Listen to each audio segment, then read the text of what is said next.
Hi friends, నేను మీ అశోక్ కుమార్. ఇక్కడ చూడండి, బోర్డు మీద ఒక ఫోటో కనబడుతూ ఉంది. అబ్బాయి పేరు లోకం శ్రీకాంత్, వయసు 25 సంవత్సరాలు. 25 ఏళ్ళకే నా బతుకు చాలని సూసైడ్ చేసుకున్నటువంటి ఒక నిరుద్యోగి. చదువుకోవడానికి బతుకు భారమై ఇంటికా నుంచి అమ్మా నాన్న కొంతకాలం డబ్బులు పంపిస్తే వాళ్ళ కాడ డబ్బులు పంపడానికి డబ్బులు లేకపోతే హైదరాబాదులో జొమాటో, స్విగ్గీ లాంటి ఆర్డర్లు కూడా అందజేసి కొంతకాలం పయనం సాగించాడు. ఇక నా వల్ల కాదు, అప్పటికే తన కోసం చేసినటువంటి అప్పు ఇంటికాడ కనబడతా ఉంది. ఎకరం భూమి మాత్రమే ఉంది. నాకు ప్రైవేటులో కూడా ఉద్యోగాల కోసం ప్రయత్నం చేసిండు. ప్రభుత్వ ఉద్యోగం కోసం నానా కష్టపడ్డాడు. ఎందుకంటే ఇంటర్మీడియట్లో ఎంపీ చేసి ఎమ్మటే ఉద్యోగం కావాలన్న తపనతో ఐటీఐ కూడా పూర్తి చేసుకొని తర్వాత జనరల్ డిగ్రీ చేశాడు. ఐటీఐ ఉంది కాబట్టి ఈ ప్రభుత్వం పవర్ సెక్టర్లో 5,300 ఉద్యోగాలు వేస్తే నాకు ఒక ఉద్యోగం వస్తుందని హైదరాబాద్లో కోచింగ్ కూడా తీసుకున్నాడు. ఒక 2 సంవత్సరాలుగా దీనికోసమే ప్రయత్నం చేస్తూ ఉన్నాడు. కానీ ప్రయత్నం అది విజయ రూపంలో మార్చుకుందామంటే ఈ దగుల్బాజీ గవర్నమెంటు 18 నెలలుగా నోటిఫికేషన్లు వేయకుండా పిల్లల్ని ఎదురు చూసి ఇక ఎదురు చూసే ఓపిక నాకు లేదని, ఆర్థిక ఇబ్బందులు తట్టుకునే శక్తి లేదని ఒక నిరుద్యోగి 25 ఏళ్ళ యువకుడు తనకు ప్రభుత్వ ఉద్యోగం ఇక రాదు, నా వల్ల కాదు, ఈ ఆర్థిక ఇబ్బందులు నేను చవి చూడలేనని చెప్పేసి ఆత్మ బలిదానం చేశాడు ఒక నిరుద్యోగి. ఇక్కడికి చూడండి, నిరుద్యోగి ఆత్మహత్య సిరిసిల్ల జిల్లా గంభీరావుపేట మండలం నార్మాల గ్రామంలో నిన్న ఆ అబ్బాయి హైదరాబాద్ నుంచి రాత్రి 9 గంటలకు రైలు ఎక్కిపోయి 11-12 గంటల వరకు కామారెడ్డి చేరుకొని అక్కడి నుంచి జేబులో రూపాయలు లేకుండా ఏదో లిఫ్ట్ అడుకుండో ఏమో తెలియదు, పొద్దుగాల 6 గంటలకి వాళ్ళ బావి దగ్గర చెట్టుకు ఉరేసుకొని శవంగా కనిపించాడు.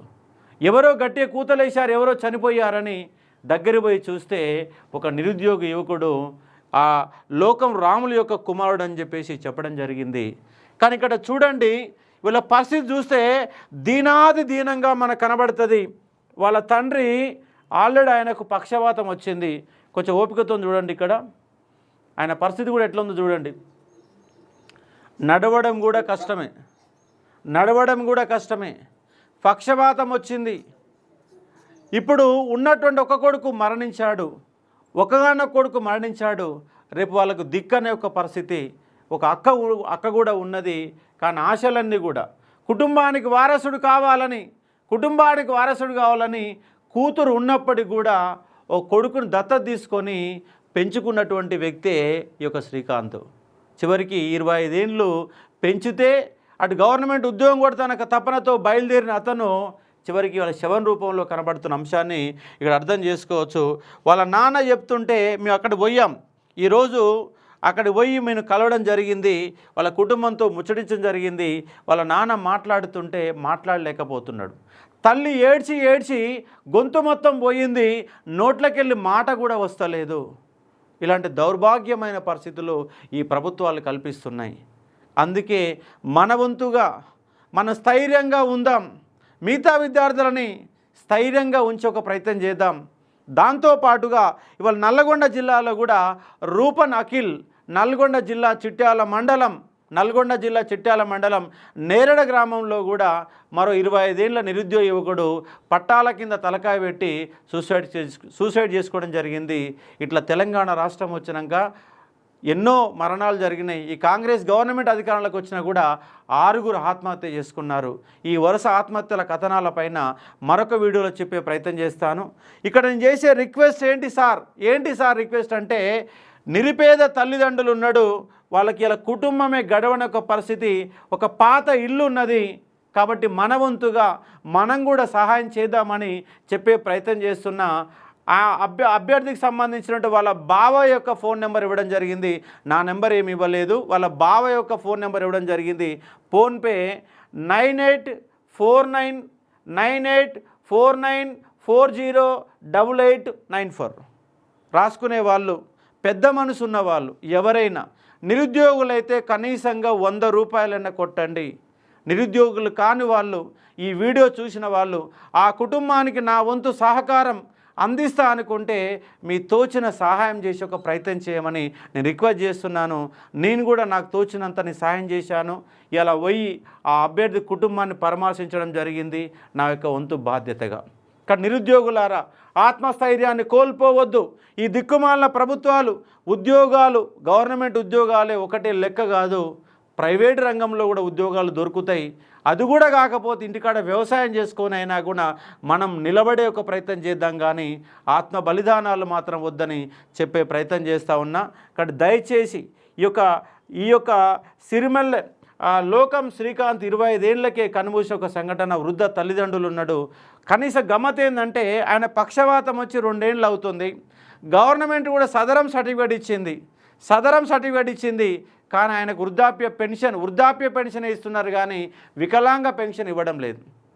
వృద్ధాప్య పెన్షన్ 2000 రూపాయలు వస్తే వికలాంగ పెన్షన్ 4000 రూపాయలు వస్తుంది. కనీసం ప్రభుత్వం ఆ కుమారుడి యొక్క తండ్రికైనా వికలాంగ పెన్షన్ ఇచ్చి ఆదుకోవాలని కోరుతూ ఉన్నాం. ఇది గంభీరావుపేట మండలం ఎక్కడ ఉందంటే సిరిసిల్ల జిల్లాలో ఉంది. ఆ సిరిసిల్ల ఎమ్మెల్యే ఉంటే ఎవరంటే కేటీఆర్ గారు, ప్రతిపక్ష నాయకుడు, మొన్నటిదాకా అధికారంలో ఉన్నారు. మీ బాధ్యతగా మీ నియోజకవర్గానికి సంబంధించి ఒక నిరుద్యోగి కళ్ళు మూశాడు, ఆత్మ బలిదానం చేశారు. మీరు కూడా నిరుద్యోగుల సమస్యలపైన మాట్లాడుతున్నారు. కానీ నిరుద్యోగులపైన మీకు ప్రేమ ఉంటే ఆ కుటుంబానికి మీకు ఒకవేళ టైం లేకపోయినా మీ కార్యకర్తలు పంపైనా ఆ కుటుంబాన్ని ఆదుకోవాలని కేటీఆర్ గారిని రిక్వెస్ట్ చేస్తున్నాం. ఇది ప్రభుత్వం యొక్క హత్యలు.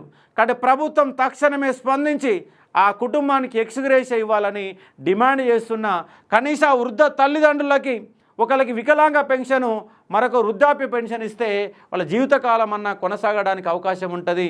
కానీ 25 ఏళ్ళు దత్తపుత్రుని తెచ్చుకొని 25 ఏళ్ళు పెంచి పెద్ద చేశారు. కూతురు ఉన్నాక కూడా మరో కుమారుని తెచ్చుకొని పెంచి పెద్ద చేస్తే వాళ్ళ సూసైడ్ చేసుకున్నాడు.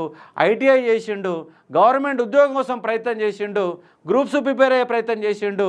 ఐటీఐ ఉంది కాబట్టి జేఎల్ఎం వస్తాను ఎదురు చూశాడు కానీ ఆర్థిక ఇబ్బందులు నిలబెట్టుకోలేని ఒక వ్యక్తి వాళ్ళ చనిపోయిన సందర్భం మనకు కనబడతా ఉంది. ఒక బాధాప్త హృదయం మాకు కనిపించింది. అక్కడ పోయాం. ఒక 150 కిలోమీటర్ల దూరం హైదరాబాదులో ఉండి పరామర్శించి మాకు తోచిన సాయం చేసి ఒక ప్రయత్నం చేశాం. కాబట్టి ఇక్కడ ఫోన్పే నెంబర్ ఇస్తున్నాం. ఇది భవిష్యత్తు గూగుల్ పే కూడా పనిచేస్తుండవచ్చు. ఫోన్పే అని చెప్పారు, మాకు గూగుల్ పే కూడా పనిచేస్తుంది.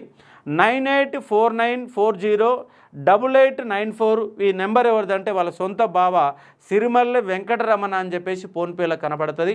కాబట్టి విద్యార్థులు అయితే మీకు తోచిన విధంగా 100 రూపాయలు పంపే ప్రయత్నం చేయండి. 100 రూపీస్ పంపండి. ఎవరైతే పంపుతారో పంపిన వాళ్ళు మీరు ఎంత పంపారో ఆ కింద మన కామెంట్స్లో మీ యొక్క ప్రైసు అండ్ పంపింది కనుక పెడితే మీరు పంపిన సమాచారం చూసి మిగతా వాళ్ళు కూడా చూసి దాన్ని మరికొంతమంది పంపడానికి అవకాశం ఉంది. కాబట్టి కింద కామెంట్ చేస్తారని చెప్పే ప్రయత్నం చేస్తూ ఉన్నాను. కాబట్టి నిరుద్యోగుల ఆత్మ బలిదానాలు సరైనది కాదు. ఈ దిక్కుమాలిన ప్రభుత్వాలను నిలదీసే ప్రయత్నం చేయాలా. నిరుద్యోగ సమస్య పరిష్కారానికి కమిషన్లు ఏర్పాటు చేసి దాని యొక్క ఈ సమస్య పరిష్కారం ఎట్లయిదో ఆలోచించే ప్రయత్నం చేయాలని కూడా చెప్పే ప్రయత్నం చేస్తున్నాం. రేపు ఈ ఆత్మహత్యల పైన మరో కథనంలో కూడా పూర్తి వివరాలు ఇచ్చే ఒక ప్రయత్నం చేస్తాను. ఒక్కసారి వాళ్ళ ఫాదరు మాట్లాడినటువంటి అంశాన్ని ఒక్కసారి చూసే ఒక ప్రయత్నం చేయాలని చెప్తా ఉన్నాం. ఇవాళ జనార్దన్, నేను, పాల్టీ సార్, అర్జున్ మరియు ఇంద్ర మిత్రులందరం పోయి కలిసి పరామర్శించడం జరిగింది. ఒకసారి చూడండి ఈ యొక్క ఆ తండ్రి యొక్క బాధ. ఉద్యోగం రాక చాలా బాధపడి తిరిగి అయినా కానీ ఆ ఉద్యోగం రాక నాకు చనిపోయింది. ఏ 50 మట్ల ఎక్కడ చూసినా కానీ పైసలు పంపినాము చేసినాము.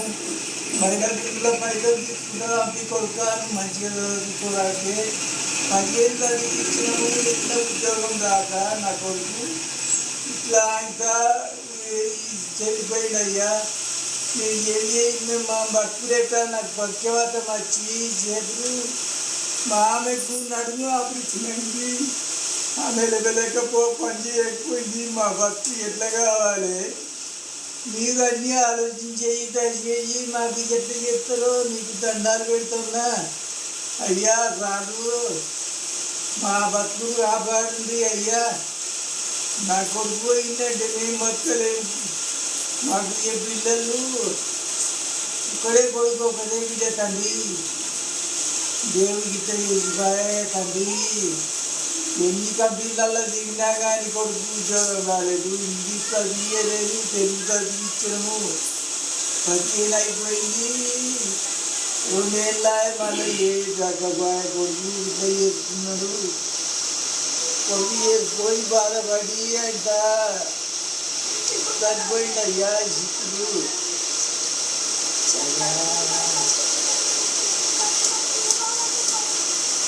ఆ తల్లి మాట్లాడుతుంది కానీ ఏమి వినపడతలేదు. ఏడ్చి మొత్తం కూడా గొంతు పోయింది. ఆ మాట్లాడే విషయం ఒక పదం కూడా మాకు అర్థం కాని ఒక పరిస్థితి, గొంతంతా పోయింది ఆమెది. ఆమె గొంతు కూడా ఏమి వినపడిన ఒక పరిస్థితి. ఎందుకంటే ఏడ్చి మొత్తం కూడా గొంతు పోయిన అంశం ఇక్కడ మనం అర్థం చేసుకునే ప్రయత్నం చేయవచ్చు. కాబట్టి ఒకటే రిక్వెస్ట్ చేస్తూ ఉన్నాం. కాబట్టి అలా బాధని అర్థం చేసుకునే వాళ్ళు తమ వంతుగా సహాయం చేసే ఒక ప్రయత్నం చేయాలని మేము కోరుతూ ఉన్నాం. Thank you.